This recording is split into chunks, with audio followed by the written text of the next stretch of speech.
सानिया, सानिया, कहाँ चली गई ये बच्ची?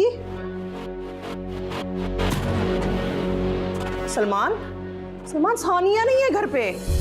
सानिया, तुम्हें खुला की बात नहीं करनी चाहिए थी। क्यों? क्यों नहीं करनी चाहिए थी? मैं अब इस जंगली के साथ नहीं रह सकती। साहिद तुम्हें बहुत चाहता है। तो मैं तो नहीं चाहती, और जिसे मैं चाहती हूं वो मुझे मिल चुका है। ये तुम क्या कह रही हो? सच ही तो कह रही हूं। आहिस्ता बोलो, कोई सुन लेगा। अच्छा, ये जो कोई है ना, अब मेरी जिंदगी में नहीं रहा, इसलिए मैं तो मुतमईन हूं। तुम डरो, तुम परेशान हो।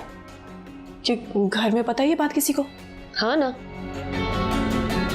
अम्मा को।